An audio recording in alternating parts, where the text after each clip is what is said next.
Okay. Good. Start.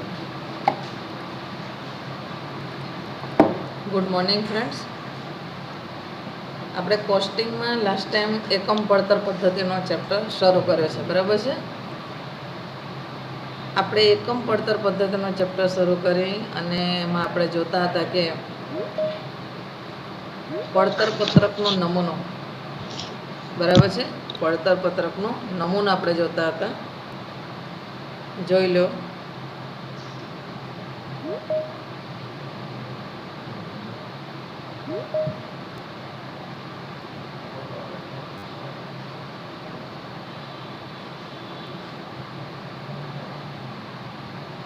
એકમ પડતર પત્રકનો નમૂનો આપણે જોતા હતા, બરાબર છે. આમ તો મોટાભાગનું મેં તમને સમજાવી દીધું છે, પણ આપણે ફરી પાછું 5 મિનિટમાં આપણે જોઈ લઈએ. તમને મેં નમૂનો કરાવતી વખતે સૌથી પહેલાં મેં એમ કીધું હતું કે 3 કોલમ બનાવો, એક વિગતની અને 2 રકમની, બરાબર છે.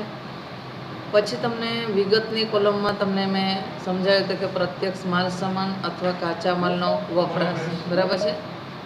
ત્યાર પછી એ હેડિંગ આપ્યા પછી આપણે કાચા માલને લગતી વિગતો લખવાની. કાચા માલનો શરૂઆતનો સ્ટોક, બરાબર છે. ઉમેરો કાચા માલની ખરીદી. પછી કેટલીક વાર ખરીદેલો માલ બધો જ ગમતો નથી અથવા તો જરૂર ન હોય તો પાછો પરત પણ કરવામાં આવે છે. એટલે ખરીદ માલ પરત હોય તો બાદ કરો, બરાબર છે. કારણ કે આપણને શું જોઈએ છે, એક એકમની ખરેખર પડતર કે કોસ્ટ જોઈએ છે. એક વસ્તુ બનાવવાનો ઉત્પાદનનો ખર્ચ આપણે શોધવાનો છે. એટલે જેટલી આવક થાય, જેટલી બચત થાય એને બાદ કરવાનો છે. જેટલો કોસ્ટ કે ખર્ચો થાય છે એને જ આપણે પ્લસ કરતા જવાનો છે, બરાબર છે. ચલો, ત્યાર પછી ઉમેરો ખરીદીના ખર્ચા. ખરીદીના ખર્ચા તમને દરેક દાખલામાં અહીંયા જેટલા આપેલા છે એટલા બધા દરેક જ દાખલામાં આપવામાં આવશે નહીં, પણ કોઈ દાખલામાં 1, કોઈ દાખલામાં 2 એવી રીતે આપવામાં આવશે. એટલે અહીંયા તમે જોઈ લો કે આવક માલ ગાડા ભાડું છે, ખરીદીનો ખર્ચો છે. ડેમરેજ અથવા નૂર એ પણ ખરીદીનો ખર્ચો છે. જકાત અને ઓક્ટ્રો એ પણ ખરીદીનો ખર્ચો છે, બરાબર છે. હવે ચાલો, આટલી રકમ અંદરની કોલમમાં આપણે લખવાની છે. ત્યાર પછી એનું ટોટલ કરીને કાચા માલનો આખરનો સ્ટોક વધે તો એ બાદ કરવાનો, બરાબર. કાચા માલનો આખરનો સ્ટોક જો વધે તો એ બાદ કરવાનો. અને જ્યારે વસ્તુનું ઉત્પાદન કરતી વખતે જો કાચા માલનો ભંગાર જો નીકળે અને એની જો કોઈ એને વેચીને જો ઉપજ થાય તો એ પણ બાદ કરવાનું. એની આવક થાય છે એટલે એ પણ બાદ કરવાનું છે. એટલે કાચા માલના ભંગારની ઉપજ, બરાબર છે. આટલી રકમ જે આવે છે એને બહાર મૂકો, બહારની કોલમમાં, અને પછી એની સામે આપણે લખવાનું છે કાચા માલની પડતર. આપણે જુદી જુદી પડતર શોધવાની છે અને તે પણ સ્ટેપ બાય સ્ટેપ શોધવાની છે, બરાબર છે. એટલે આ નમૂનો તમારે વધારે ને વધારે પ્રેક્ટિસ કરવાની છે. આ નમૂનાને કાચા માલની પડતર આવે. કાચા માલની પડતર આવે પછી આપણે પ્રત્યક્ષ મજૂરી ઉમેરવાની છે, પ્રત્યક્ષ ખર્ચા ઉમેરવાના છે કે સીધા ખર્ચા ઉમેરવાના છે, બરાબર છે. અને જો તમને દાખલામાં અર્ધ તૈયાર માલનો શરૂઆતનો સ્ટોક આપેલો હોય તો ઉમેરવાનો, અને આખરનો સ્ટોક આપેલો હોય, છેવટનો સ્ટોક આપેલો હોય તો એ બાદ કરવાનો, બરાબર. હવે જે આપણને મળશે ને પડતર, હવે જે આ રકમ છે એ રકમને આપણે બહારની કોલમમાં મૂકશું એટલે કાચા માલની પડતરમાં આપણે એ રકમને ઉમેરીશું. એટલે હવે આપણને જે મળશે પડતર એની સામે આપણે લખીશું પ્રાથમિક પડતર, બરાબર. ચલો, પ્રાથમિક સૌથી પહેલાં કાચા માલની પડતર, પછી પ્રાથમિક પડતર. પ્રાથમિક પડતરમાં ઉમેરો કારખાનાના પરોક્ષ ખર્ચાઓ. પ્રાથમિક પડતરમાં ઉમેરો કારખાનાના પરોક્ષ ખર્ચાઓ, બરાબર છે. કારખાનાના પરોક્ષ ખર્ચાઓ કયા કયા છે તો કે નંબર આપીને મેં લખેલા છે, તમે જોઈ શકો છો કે કારખાનાનો વીજળી ખર્ચ. આગળ નંબર જો, કારખાનાનું ભાડું, બરાબર. આગળ જો, કારખાનાનો મેનેજરનો પગાર. યંત્રનો ઘસારો એ પણ કારખાના ખર્ચમાં આવશે, બરાબર છે. સંશોધન ખર્ચ, કારખાનાનો વીમો, કારખાના મકાનનો ઘસારો, એન્જિનિયરિંગ ઓફિસના ખર્ચા, યંત્રનો મરામત અથવા નિભાવ ખર્ચ, અને પરોક્ષ મજૂરી અને પરોક્ષ માલ સામગ્રી. મેં અહીંયા લખેલું નથી, તમને નમૂનામાં નથી બતાવ્યું, પણ યાદ રાખજો, દાખલામાં આવશે ત્યારે હું તમને ફરી પાછું યાદ કરાવીશ. પરોક્ષ માલ સામગ્રી અને પરોક્ષ મજૂરી આ બંને કારખાના ખર્ચમાં આવશે. આ ખર્ચા, બરાબર છે. આટલા ખર્ચા કારખાનાના થયા. હવે કારખાનાના આ બધા ખર્ચાનું ટોટલ કરીને આપણે બહારની કોલમમાં મૂકીશું અને પ્રાથમિક પડતરમાં કારખાનાના ખર્ચાને આપણે ઉમેરીશું. એટલે હવે આપણને જે પડતર મળશે એની સામે આપણે લખવાનું છે કારખાના પડતર.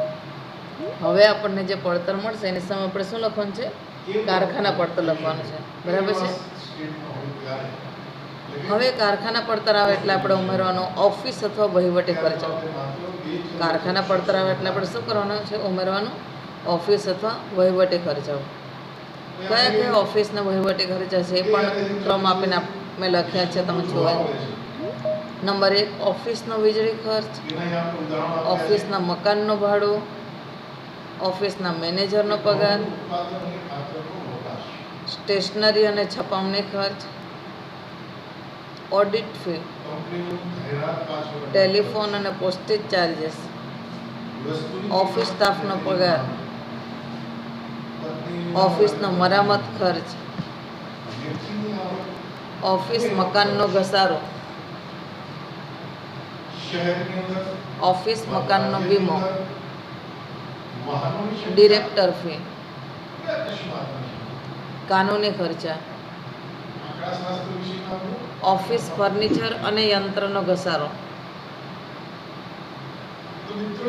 સામયિકનું લવાજમ,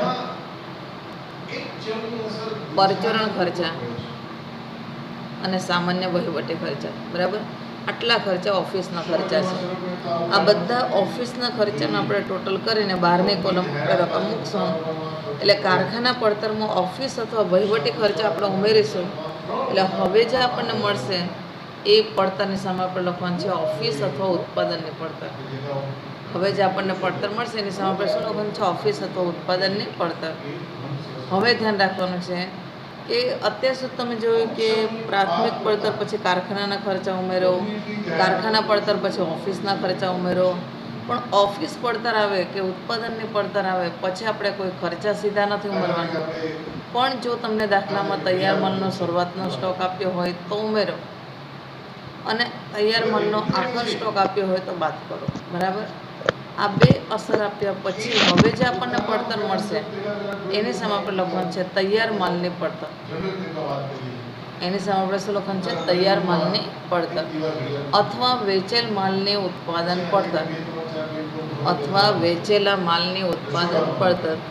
જેટલો માલ વેચવા યોગ્ય છે એની ઉત્પાદનની પડતર આટલી છે એ હું તમને દાખલામાં સાબિત કરીને બતાવીશ. બરાબર, કે શું કામ આને તૈયાર માલની પડતર કહેવાય, કે વેચેલા માલની ઉત્પાદન પડતર શું કામ આને કહેવાય છે. બરાબર છે, હું તમને દાખલો ગણાવતી વખતે હું તમને સાબિત કરીને બતાવીશ ગણતરી સહિત. આ પડતર આવ્યા પછી આપણે ઉમેરવાનું છે વેચાણ વિતરણ પરોક્ષ ખર્ચા. હવે આપણે ઉમેરવાના છે વેચાણ વિતરણ પરોક્ષ ખર્ચાઓ. બરાબર છે. વેચાણ વિતરણ પરોક્ષ ખર્ચાઓમાં પણ જુઓ તમે, વેચાણને લગતા જેટલા ખર્ચાઓ હશે એ આ મથાળા હેઠળ આવશે. જુઓ, નંબર 1 સેલ્સ મેનેજરનો પગાર. સેલ્સ મેનેજરનો પગાર. બરાબર છે. આગળ નંબર આપો. સેલ્સમેનનો પગાર, પછી કમાકરણ લખો, એનું કમિશન, એના જુદા જુદા ભથ્થાઓ વગેરે. ત્યાર પછી જાહેરાત ખર્ચ. આગળ જાવક માલનો ગાળા ભાડો, જાવક માલનો ગાળા ભાડો. આગળ ભાવપત્રક છપામણી ખર્ચ, પેકિંગ ખર્ચા, શોરૂમના ખર્ચા,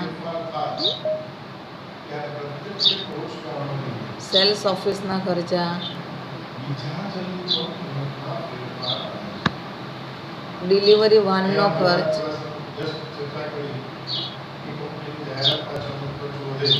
વખાર ખર્ચા અથવા ગોડાઉનના ખર્ચા, ગાલખાત, મુસાફરી ખર્ચ, આપેલો વટાવ, આપેલો વટાવ, અને છેલ્લે ઉઘરાણી અને વસૂલાતના જે ખર્ચાઓ થાય છે તે પણ આ જ મથાળા હેઠળ લખવાના છે. બરાબર, હવે આટલા જે વેચાણ વિતરણના જે ખર્ચાઓ છે એ બધા ખર્ચાઓને આપણે ટોટલ કરીને બહારની કોલમમાં મૂકીશું અને એને તૈયાર માલની પડતર જે આપણે આવી છે એમાં આપણે ઉમેરીશું વેચાણના ખર્ચાને. એટલે હવે આપણને છેલ્લે જે પડતર મળશે એની સામે લખો કુલ પડતર અથવા વેચાણ પડતર. હવે જે આપણને પડતર મળશે એની સામે લખો કુલ પડતર અથવા વેચાણ પડતર. બરાબર. હવે જો દાખલામાં નફો થાય તો ઉમેરવાનો નફો અને જો ખોટ જાય તો બાદ કરવાનો. બરાબર છે.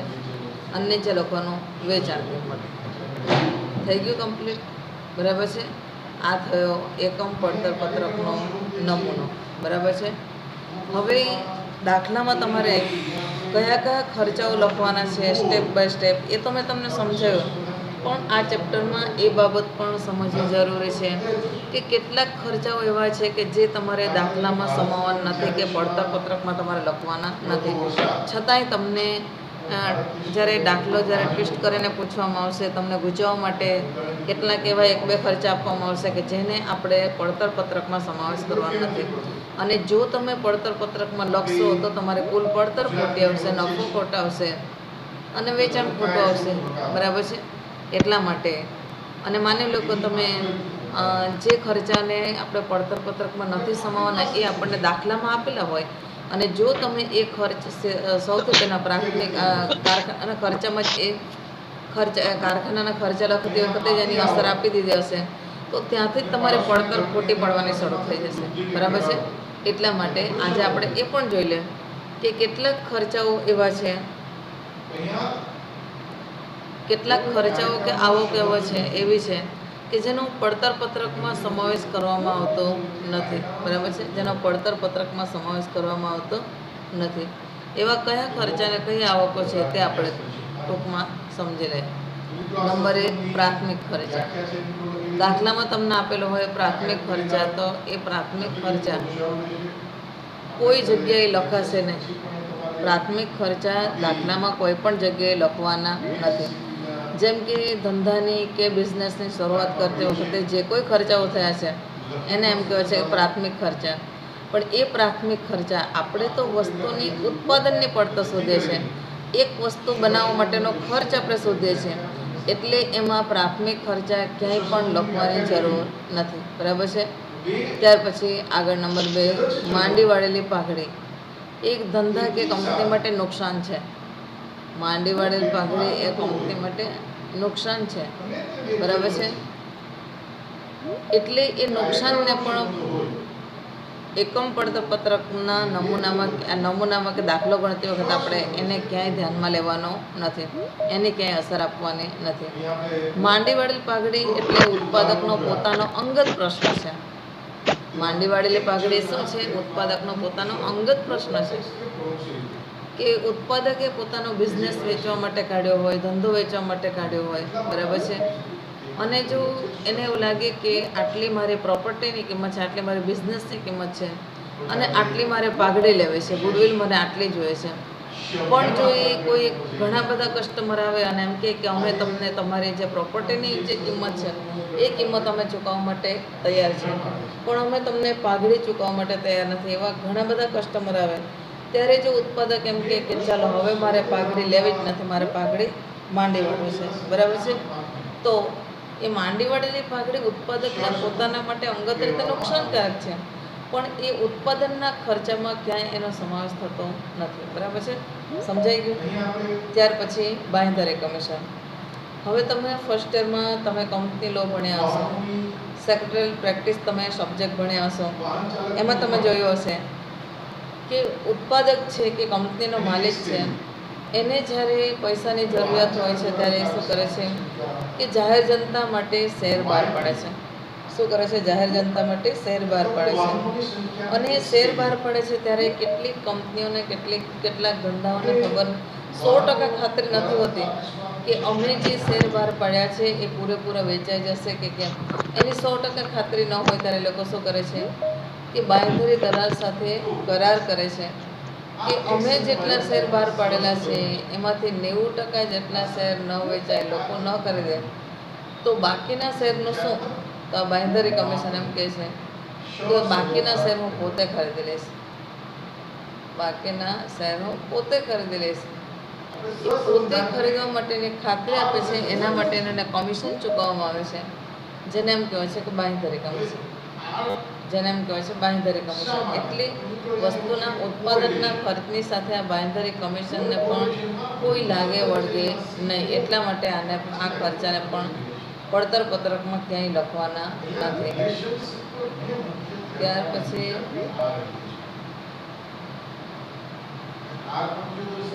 ડિબેન્ચરનો વ્યાજ. કંપની ડિબેન્ચર બહાર પાડે છે, મૂડીની જરૂરિયાત હોય છે ત્યારે કંપની શું કરે છે? ડિબેન્ચર બહાર પાડે છે. ડિબેન્ચર બહાર પાડે લોકો વ્યાજની અપેક્ષાથી ડિબેન્ચર ખરીદે છે. બેંક કરતાં વધુ કે સારો વ્યાજ મળશે એવી અપેક્ષાથી લોકો જે પ્રખ્યાત કંપનીઓ છે, જેની સારી ખ્યાતનામ પામેલી કંપનીઓ છે, એવી કંપનીઓના ડિબેન્ચર ખરીદે છે લોકો અને દર વર્ષેનું વ્યાજ મેળવે છે. કંપની એના ઉપર વ્યાજ ચૂકવે છે દર વર્ષે, તો એ વ્યાજ કંપની માટે નુકસાન છે. વ્યાજ કંપની માટે નુકસાન છે, પણ એ વ્યાજ જે છે એ વ્યાજ ચૂકવવું ફરજિયાત છે અને આપણે પડતર પત્રકમાં વ્યાજની ક્યાંય અસર આપવાની નથી. બરાબર છે. ત્યાર પછી બેંક લોનનું વ્યાજ. એ પણ કંપનીને જ્યારે પૈસાની જરૂરિયાત હશે ત્યારે લોકો પાસેથી બધી રીતે મૂડી મેળવી લીધી હોય ત્યારે એની પાસે એક રસ્તો હોય કે બેંકમાંથી લોન લેવાનો. બરાબર છે. બેંકમાંથી લોન લે છે, એનો વ્યાજ ચૂકવે છે કંપની, તો એ ખર્ચો ઉત્પાદનના ખર્ચામાં ક્યાંય સમાવેશ થતો નથી. એ ખર્ચાનો ઉત્પાદનના ખર્ચામાં ક્યાંય સમાવેશ કરવાનો નથી. ત્યાર પછી રોકાણો પર મળેલ વ્યાજ. ચલો, અત્યાર સુધી આપણે એમ જોયું કે કંપનીને નુકસાન જતું હોય તો એ પડતર પત્રકમાં લખવાનું નથી. તો હવે તમે છઠ્ઠો મુદ્દો જોશો ત્યારે રોકાણો પર મળેલ વ્યાજ. ઘણી કંપનીઓ બીજી કંપનીને જ્યારે આર્થિક મદદની જરૂરિયાત હોય ત્યારે બીજી કંપનીને શું કરે છે? આર્થિક રીતે મદદ કરે છે, ઇન્વેસ્ટ કરે છે બીજી કંપનીમાં. બરાબર છે. એક કંપની બીજી કંપનીના ડિબેન્ચર ખરીદે, પ્રેફરન્સ શેર ખરીદે, બરાબર છે, ઇક્વિટી શેર ખરીદે, તો ત્યારે કંપનીને જો ડિબેન્ચર ખરીદેલા હોય તો તેના ઉપર વ્યાજ મળે છે. ઇક્વિટી શેર અને પ્રેફરન્સ શેર ખરીદેલા હોય તો તેના ઉપર ડિવિડન્ડ મળે છે અને ઇક્વિટી શેર ખરીદેલા હોય તો એના ઉપર પણ ડિવિડન્ડ મળે છે. બરાબર. તો એ જે મળેલી આવક છે એ આવકને પણ પડતર પત્રકમાં ક્યાંય એની અસર આપવાની નથી. બરાબર છે. ત્યાર પછી આવકવેરો કે ઇન્કમ ટેક્સ. આવકવેરો શેના ઉપર લાગે? પ્રોડક્ટ તૈયાર થઈ જાય પછી એના વેચવાથી જે ઇન્કમ આવે છે તેના ઉપર ટેક્સ ભરવો પડે છે. તેને એમ કહેવાય છે કે આવકવેરો. માલ તૈયાર થઈ જાય પછી એનો વેચાઈ જાય અને વેચાઈ ગયા પછી એના ઉપર જે ટેક્સ ભરવો પડે છે તેને એમ કહેવાય છે કે આવકવેરો. બરાબર છે. હવે મેં તમને પડતર પત્રકનો નમૂનો કરાવ્યો, એમાં તમે જોયું હશે કે આપણે કુલ પડતર શોધવાની છે, નફો શોધવાનો છે અને વેચાણ કિંમત શોધવાની છે. પછી આગળની આપણે કોઈ પ્રોસિજર કે કામગીરી કરવાની નથી. બરાબર છે. હવે આવકવેરો તો શેના ઉપર લાગે? આવક થાય એના ઉપર લાગે. તો આપણે આવક નથી કરી, આપણે માત્ર ત્યાં સુધી ગણતરી કરી છે. બરાબર છે.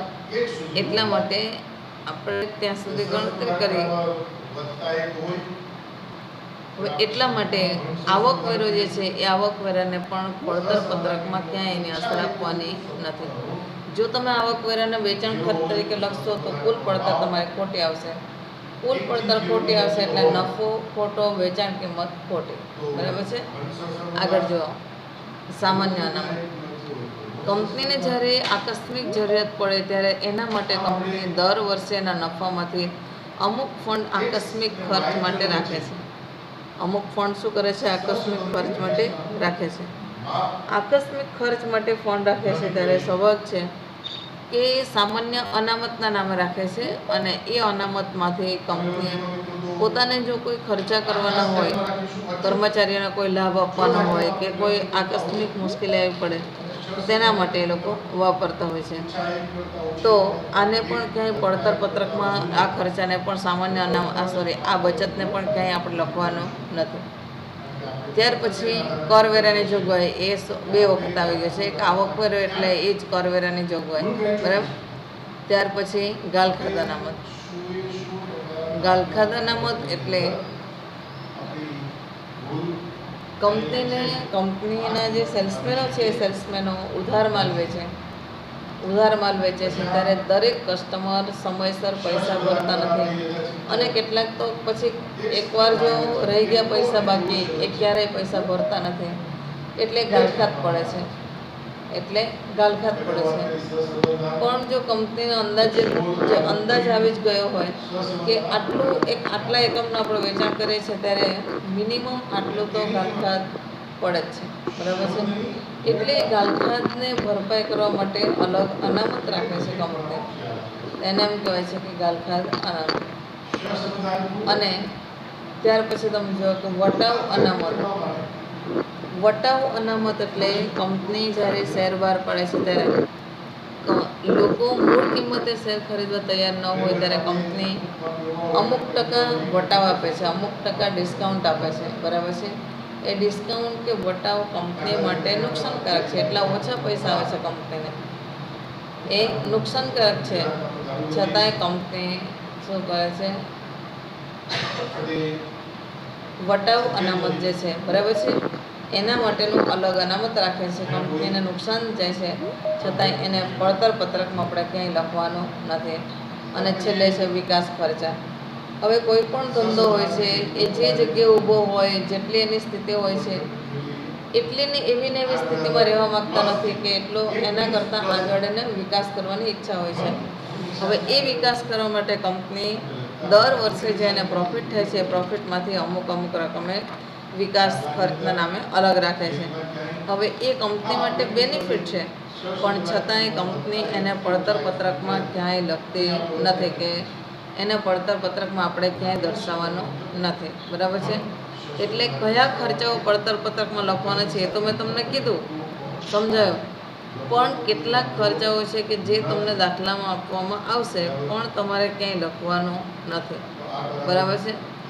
આ રીતે આટલા ખર્ચાઓને આપણે પડતર પત્રકમાં નથી સમાવવાના. હવે તમે આગળ જુઓ. હવે આપણે જોઈએ દાખલો, એક્ઝામ્પલ જોઈએ, બરાબર છે. જુઓ તમારી સ્ક્રીન ઉપર દેખાતો હશે એક્ઝામ્પલ.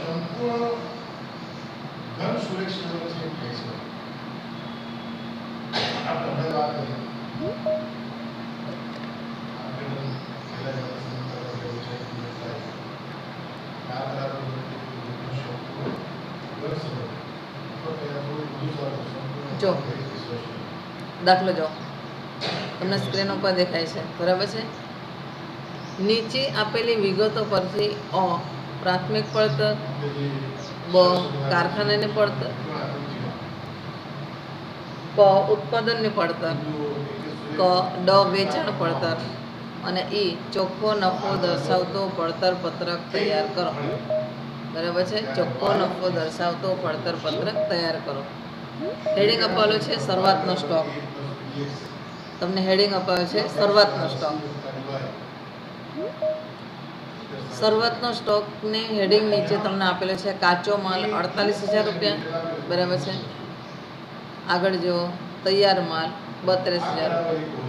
એટલે કાચા માલનો શરૂઆતનો સ્ટોક 48,000 રૂપિયા, તૈયાર માલનો શરૂઆતનો સ્ટોક 32,000 રૂપિયા. ત્યાર પછી આખર સ્ટોક, બરાબર છે. આખર સ્ટોકને નીચે લખો કાચો માલ 40,000 રૂપિયા, તૈયાર માલ 34,000 રૂપિયા, ખરીદી 1,64,000 રૂપિયા.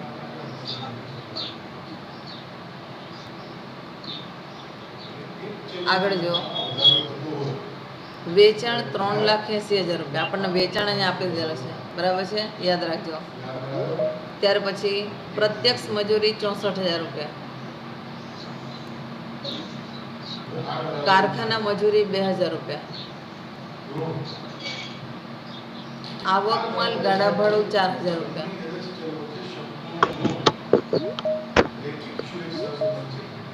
પ્લાન્ટ અને યંત્રનો ઘસારો 6,000 રૂપિયા,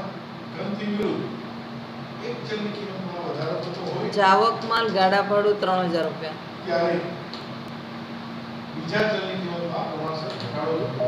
બળતણ કોલસો 10,000 રૂપિયા, બરાબર. ઓફિસ પગાર 26,000 રૂપિયા, ઓફિસનું ભાડું અને કરવેરા 14,000 રૂપિયા.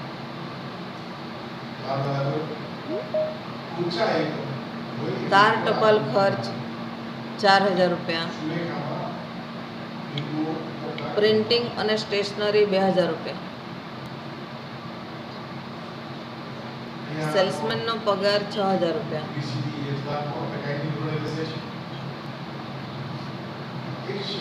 જાહેરાત ખર્ચ 4,000 રૂપિયા. કારખાનાનું ભાડું અને કરવેરા 4,000 રૂપિયા અને ગાલખાત 1,000 રૂપિયા. બરાબર. હવે આ દાખલો છે, આ દાખલામાં આપણને આ નમૂનાનો દાખલો છે. આપણને તમને કહી દીધું છે કે અ પ્રાથમિક પડતર શોધો, બ કારખાનાની પડતર શોધો, ક ઉત્પાદનને પડતર શોધો, ત્યાર પછી વેચાણ પડતર અને ચોખ્ખો નફો દર્શાવતો પડતર પત્રક આપણે તૈયાર કરવાનો છે. બરાબર છે. ચલો, પડતર પત્રક તૈયાર કરતા પહેલા હું તમને કહીશ કે પડતર પત્રક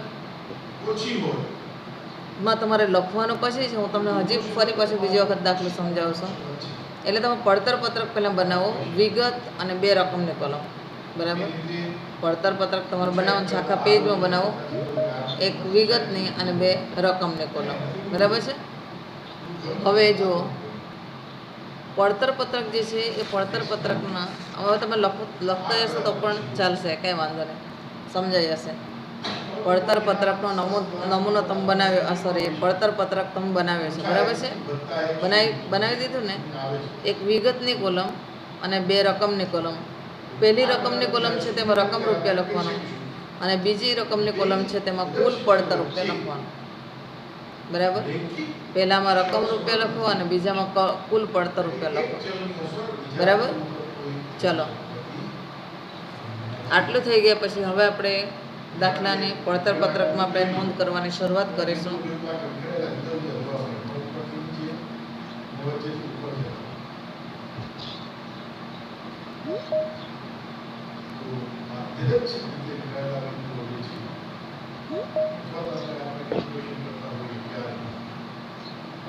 લખો પડતર પત્રકમાં વિગતમાં હેડિંગ આપો કાચા માલનો વપરાશ. હેડિંગ આપો કાચા માલનો વપરાશ. બરાબર છે. હવે કાચા માલનો વપરાશ તમે લખ્યો હશે, જો તમને સ્ક્રીન ઉપર દેખાતું હશે કાચા માલનો વપરાશ. બરાબર છે. હવે કાચા માલનો વપરાશ જે છે એના મથાળાને નીચે લખો કાચા માલનો શરૂઆતનો સ્ટોક. મેં તમને દાખલો લખાવ્યો છે 48,000 રૂપિયા. બરાબર છે. તો લખો અંદરની કોલમમાં લખો 48,000 રૂપિયા. કાચા માલનો શરૂઆતનો સ્ટોક 48,000 રૂપિયા. બરાબર. ઉમેરો કાચા માલની ખરીદી 1,64,000 રૂપિયા. ઉમેરો કાચા માલની ખરીદી 1,64,000 રૂપિયા. બરાબર. એ પણ અંદરની કોલમમાં લખો 48,000 રૂપિયાની નીચે. ઉમેરો દાખલામાં તમને આપેલું છે આવક માલ ગાળા ભાડું 4,000 રૂપિયા. ઉમેરો આવક માલ ગાળા ભાડું 4,000 રૂપિયા. બરાબર છે. આ ત્રણેયનો ટોટલ ભાર મૂકો 2,16,000 રૂપિયા. આ ત્રણેયનો ટોટલ ભાર મૂકો 2,16,000 રૂપિયા. બરાબર છે. હવે એમાંથી બાદ કરો કાચા માલનો આખર સ્ટોક. હવે એમાંથી બાદ કરો કાચા માલનો આખર સ્ટોક 40,000 રૂપિયા. એટલે નીચે રકમ આવશે 1,76,000 રૂપિયા. કાચા માલનો આખર સ્ટોક બાદ કરો 40,000 રૂપિયા એટલે નીચે રકમ આવશે 1,76,000 રૂપિયા. સમજાઈ ગયું? 1,76,000 રૂપિયા આવ્યા. હવે જો તમને કાચા માલના ભંગારની ઉપજ દાખલામાં આપી હોત તો આપણે એને પણ બાદ કરત, પણ દાખલામાં તમને કાચા માલના ભંગારની ઉપજ આપેલી નથી. એટલે હવે ઉમેરો. આમ તો 1,76,000 રૂપિયા છે, એને એની સામે આપણે લખવું હોય તો લખી શકાય વપરાયેલ કાચા માલની પડતર. શું લખાય? વપરાયેલ કાચા માલની પડતર 1,76,000 રૂપિયા. પણ ન લખો તો પણ ચાલશે, કારણ કે તમારી પાસે જેટલી પડતર માગી છે એ હવે પછી શરૂ થાય છે. બરાબર. હવે 1,76,000 રૂપિયામાં આપણે ઉમેરવાનું છે ઉમેરો સીધી મજૂરી. ઉમેરો સીધી મજૂરી સીધી મજૂરી 64,000 રૂપિયા, 1,76,000 રૂપિયામાં ઉમેરો સીધી મજૂરી 64,000 રૂપિયા. હવે સીધી મજૂરી ઉમેર્યા પછી નીચે રકમ આવશે 2,40,000 રૂપિયા. સીધી મજૂરી ઉમેર્યા પછી નીચે રકમ આવશે 2,40,000 રૂપિયા. બરાબર છે. એની સામે લખો પ્રાથમિક પડતર. 2,40,000 રૂપિયાની સામે લખો પ્રાથમિક પડતર. બરાબર છે. હવે પ્રાથમિક પડતર આવે પછી તમે પડતર પત્રકનો જે નમૂનો મેં તમને કરાવ્યો છે એ મુજબ તમે જોશો તો ખ્યાલ આવશે કે પ્રાથમિક પડતર પછી આપણે ઉમેરીએ છીએ કારખાના પરોક્ષ ખર્ચાઓ. પ્રાથમિક પડતરમાં આપણે ઉમેરીએ છીએ કારખાના પરોક્ષ ખર્ચાઓ. બરાબર છે. કારખાનાના પરોક્ષ ખર્ચાઓ જુઓ તમે, દાખલામાં તમને આપેલો છે કારખાનાની મજૂરી આપેલી છે 2,000 રૂપિયા. અંદરની કોલમમાં લખજો કારખાનાની મજૂરી 2,000 રૂપિયા. પ્લાન્ટ અને યંત્રનો ઘસારો 6,000 રૂપિયા. પ્લાન્ટ અને યંત્રનો ઘસારો 6,000 રૂપિયા. બળતણ અને કોલસો, બળતણ અને કોલસો 10,000 રૂપિયા. આગળ લખો કારખાનાનું ભાડું અને કરવેરા 4,000 રૂપિયા. ચલો હવે પછી કારખાનાના બીજા કોઈ ખર્ચાઓ દાખલામાં આપણને આપેલા નથી, એટલે આ 4 ખર્ચાનો ટોટલ આપણે બહાર મૂકીશું એટલે આપણને મળશે 22,000 રૂપિયા. ચારેય ખર્ચાનો ટોટલ આપણે બહાર મૂકશું એટલે લખવાના છે 22,000 રૂપિયા કારખાનાના ખર્ચા ટોટલ. બરાબર. હવે એને તમે 22,000 રૂપિયા તમે જે પ્રાથમિક પડતર આવેલી 2,40,000 રૂપિયા પ્રાથમિક પડતર આવી છે એમાં તમે ઉમેરશો એટલે તમને 2,40,000 પ્લસ 22,000 એટલે નીચે તમને રકમ મળશે 2,62,000 રૂપિયા. નીચે રકમ મળશે 2,62,000 રૂપિયા. બરાબર છે. હવે 2,62,000 રૂપિયા જે છે એ 2,62,000 રૂપિયા કારખાના પડતર આવે. શું આવે છે? કારખાના પડતર. બરાબર છે. 2,62,000 રૂપિયા કારખાના પડતર આવે છે. એ કારખાના પડતરમાં ઉમેરો ઓફિસ પરોક્ષ ખર્ચા. કારખાના પડતરમાં ઉમેરો ઓફિસ પરોક્ષ ખર્ચા. બરાબર. દાખલામાં તમને ઓફિસના ખર્ચા કયા કયા આપેલા છે એ પણ તમે નંબર આપીને લખો. ઓફિસ પગાર 26,000 રૂપિયા. ઓફિસ પગાર 26,000 રૂપિયા. બરાબર છે. ત્યાર પછી આગળ નંબર આપો. ઓફિસનું ભાડું અને કરવેરા 14,000 રૂપિયા. ઓફિસનું ભાડું અને કરવેરા 14,000 રૂપિયા. ત્યાર પછી આગળ નંબર આપો. તાર ટપાલ ખર્ચ 4,000 રૂપિયા. તાર ટપાલ ખર્ચ 4,000 રૂપિયા. અને પ્રિન્ટિંગ અને સ્ટેશનરી 2,000 રૂપિયા. પ્રિન્ટિંગ અને સ્ટેશનરી 2,000 રૂપિયા. આ ચારેય ખર્ચાનું ટોટલ થશે 46,000 રૂપિયા. ચારેય ખર્ચાનું ટોટલ થશે 46,000 રૂપિયા. આ 46,000 રૂપિયા જે ઓફિસના ખર્ચા છે એને આપણે કારખાના પડતરમાં ઉમેરવાના છે. બરાબર છે. કારખાના પડતરમાં ઉમેરશો 46,000 રૂપિયા એટલે હવે આપણને મળશે ઉત્પાદન પડતર અથવા તો ઓફિસ પડતર. ઉત્પાદન પડતર અથવા ઓફિસ પડતર. બરાબર છે. એ ઉત્પાદન પડતર કે ઓફિસ પડતર જે છે એ 3,08,000 રૂપિયા છે. હવે મેં તમને જ્યારે પડતર પત્રકનો નમૂનો જ્યારે હું સમજાવતી હતી ત્યારે જ મેં તમને કીધું કે ઉત્પાદનની પડતર આવે પછી આપણે સીધા કોઈ ખર્ચા ઉમેરવાના નથી. બરાબર છે. ઉત્પાદનની પડતર આવે પછી આપણે સીધા કોઈ ખર્ચા ઉમેરવાના નથી. બરાબર. પણ જો તમને દાખલામાં તૈયાર માલનો શરૂઆતનો સ્ટોક અને આખરનો સ્ટોક આપેલો હોય તો એની અસર આપવાની છે. તો દાખલામાં તમને તૈયાર માલનો શરૂઆતનો સ્ટોક આપેલો છે 32,000 તો ઉમેરો તૈયાર માલનો શરૂઆતનો સ્ટોક 32,000 રૂપિયા ઉત્પાદનની પડતરમાં એટલે નીચે તમને પડતર મળશે 3,40,000 રૂપિયા. 3,40,000 રૂપિયા. હવે એમાંથી વાત કરો તૈયાર માલનો આખર સ્ટોક. એમાંથી બાદ કરો તૈયાર માલનો આખર સ્ટોક, બરાબર છે. હવે તૈયાર માલનો આખરનો સ્ટોક 34,000 રૂપિયા છે, એટલે 3,40,000 રૂપિયામાંથી 34,000 રૂપિયા તમે બાદ કરશો એટલે 3,06,000 રૂપિયા તમને મળશે નીચે રકમ, બરાબર. નીચે રકમ મળશે 3,06,000 રૂપિયા. હવે એની સામે લખો વેચેલા માલની ઉત્પાદન પડતર. જેટલો માલ વેચ્યો છે એની ઉત્પાદનની પડતર આટલી છે, બરાબર છે. વેચેલ માલની ઉત્પાદન પડતર 3,06,000 રૂપિયા. હવે એમાં ઉમેરો વેચાણ વિતરણ ખર્ચા. તો વેચાણ વિતરણ ખર્ચા તમને આપેલા છે. આવક માલ ગાળા ભાડું ખરીદીનો ખર્ચો છે, તેમ જાવક માલ ગાળા ભાડું વેચાણનો ખર્ચો છે. 3,000 રૂપિયા લખો અંદરની કોલમમાં, બરાબર. જાવક માલ ગાળા ભાડું 3,000 રૂપિયા અંદરની કોલમમાં લખો. આગળ લખો સેલ્સમેનનો પગાર 6,000 રૂપિયા, બરાબર. સેલ્સમેનનો પગાર 6,000 રૂપિયા. ત્યાર પછી જાહેરાત ખર્ચ 4,000 રૂપિયા, જાહેરાત ખર્ચ 4,000 રૂપિયા અને ગાલખાત 1,000 રૂપિયા, ગાલખાત 1,000 રૂપિયા. આ ચારેય રકમનું ટોટલ થશે 14,000 રૂપિયા. એ બહારની કોલમમાં મૂકો. અને હવે 3,06,000 રૂપિયા જે વેચાણ માલની ઉત્પાદન પડતર આવે છે એમાં તમે 14,000 રૂપિયા ઉમેરશો એટલે છેલ્લે તમને કુલ પડતર મળશે અથવા તો વેચાણ પડતર મળશે 3,20,000 રૂપિયા, બરાબર છે. 2 મિનિટ. વેચાણ પડતર તમને જે મળી છે 3,20,000, બરાબર છે. હવે એમાં ઉમેરવાનો છે નફો, પણ નફો ક્વેશ્ચન માર્ક, કારણ કે આપણને દાખલામાં વેચાણ કિંમત આપેલી છે 3,80,000 રૂપિયા વેચાણ કિંમત આપણને આપેલી છે. તો નફાની એક લાઈન છોડીને નીચે લખો વેચાણ 3,80,000 રૂપિયા. હવે એ 3,80,000 રૂપિયામાંથી આપણે પડતર બાદ કરીશું 3,20,000 રૂપિયા, એટલે આપણને નફો મળશે 60,000 રૂપિયા, બરાબર છે. એટલે નફાની જે જગ્યા છોડી છે ત્યાં તમે લખી દો 60,000 રૂપિયા નફો, બરાબર.